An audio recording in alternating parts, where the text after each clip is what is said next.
House Democrats are accusing President Trump of abuse of power and obstruction of Congress.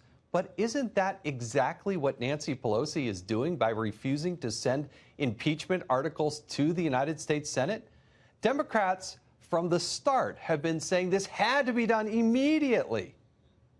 The Trump administration is posed to do horrible danger to our country, our values, our people, and our reputation. The Trump presidency poses a clear and present danger to our country and to the world. This Ukraine allegation is head and shoulders one of the most serious and urgent allegations that we have seen. So the timing is really driven by the urgency.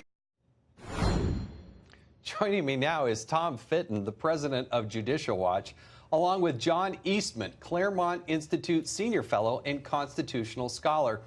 John, I want to start with you because you're actually the one that pointed out the wording in the resolution passed in the House. This is House Resolution number 755, and it says that Donald John Trump, President of the United States, is impeached for high crimes and misdemeanors, and get this part, folks, and that the following articles of impeachment be exhibited to the United States Senate.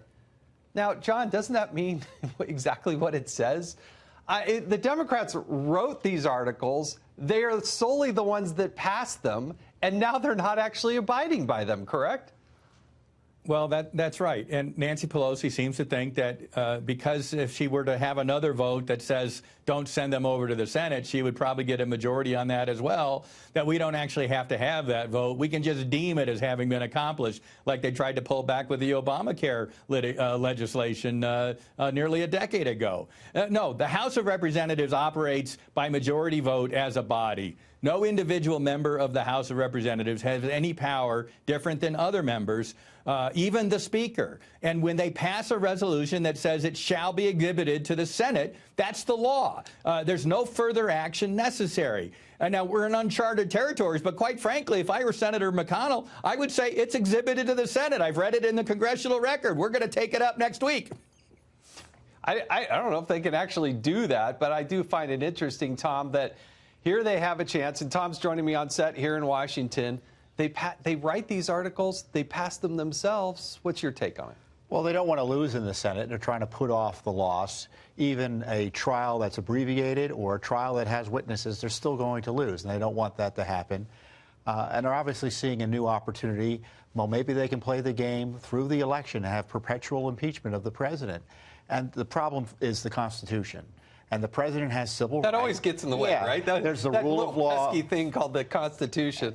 You know, and I've always called this a coup. And you see elements of it with the impeachment, obviously, was based on nothing, so abusing their rule of the powers they have under the Constitution to impeach the president by impeaching him for nothing. And now they're trying to overthrow the Senate. And they want to do if they don't get their Kavanaugh-type hearings against the president, they're trying to blow up the legislative branch as well. And if I were Mitch McConnell, I'd say we're going to run a trial here. Now, Pelosi and the rest can participate or not, but we're going to run the trial. And frankly, to the degree there's going to be a trial, it should be of Adam Schiff and his prosecutorial misconduct. There should be no full-blown trial. Why would you reward the coup cabal with an abusive trial of the president? Yeah, John, how does the president get due process? I mean, they have been throwing allegations at him since day one. Nancy Pelosi admitted, she finally said, look, we've been working on impeachment for more than 2.5 years. That says a lot. Now they're off in a recess. How does the president actually get due process in this case? Well, this is one of the very reasons that the Office of Legal Counsel has for decades under both administrations said the president can't be indicted while he's in office. Because they couldn't bring a trial against him, and an indictment hanging over his head while he's in office that he cannot vindicate himself against would cripple the presidency, the office itself. Well, what Nancy Pelosi is doing here is exactly the same thing. And the parallel with the first article of impeachment, that they are using the powers of their office to try and investigate the head of the opposing political party, who happens to be down at 1600 Pennsylvania Avenue. What they are doing with the impeachment itself, much less for the holding now the articles of impeachment and not sending them to the Senate, is an utmost abuse of office. It really is a travesty, and it just shows you how blindly, how much blind hatred they have for this president, that they're willing to throw off every norm in our institutions in order to try and find some dirt on this president to get him out of office. Yeah. Now, Tom, what's interesting to me, going back again to that pesky, constitutional question, I think I saw Donald Trump Jr. post this up. What Nancy Pelosi is really wanting is a quid pro quo. I'll send this over if you do this, which is kind of ironic in the whole thing. But the Constitution says that the Senate has the sole power, just as the House had sole power to move forward articles of impeachment, the Senate has the sole power. That's a problem for Nancy Pelosi, isn't it? It is, and that's why she's trying to leverage the timing of delivery of the impeachment articles. There's nothing in the Constitution about the House delivering articles of impeachment. They impeach them, and then the Senate takes up the trial. And if I were Mitch McConnell, I would just acknowledge the reality and take the president out of this constitutional limbo. Remember, the president is being victimized here. He needs to do his job. He's tweeted that it makes it more difficult for him to talk with foreign leaders. And we don't want the Congress in a tyrannical fashion blowing up the Constitution just for political purposes. And I've half-jokingly say this, but, Mitch McConnell famously and correctly, in my view, put off the confirmation of Merrick Garland during an election year.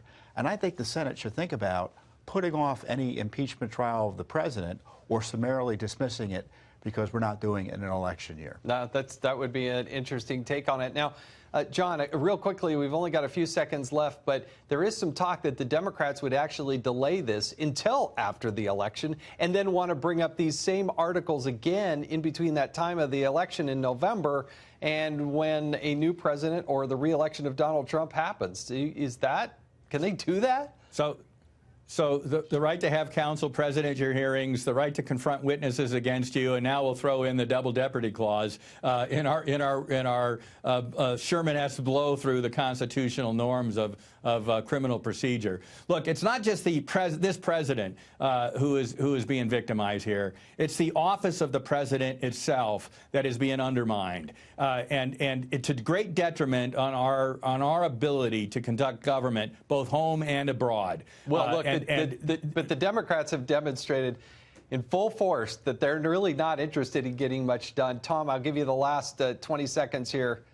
What do you think is going to happen when they actually reconvene here the first week of January? Well, when you see a hardcore senator, leftist senator like Blumenthal say, I think we're going to get this quickly, Pelosi may have overreached here. And I think there's going to be some type of trial where there's going to be an adjudication that will ultimately vindicate the president. Look, the only Nancy Pelosi I know, she poll tests everything and does focus groups on everything, and I think that's probably what's going on right now. I'm just guessing through experience. John Eastman and Tom Fitton, Merry Christmas, Happy New Year. Thank you so much for joining us tonight.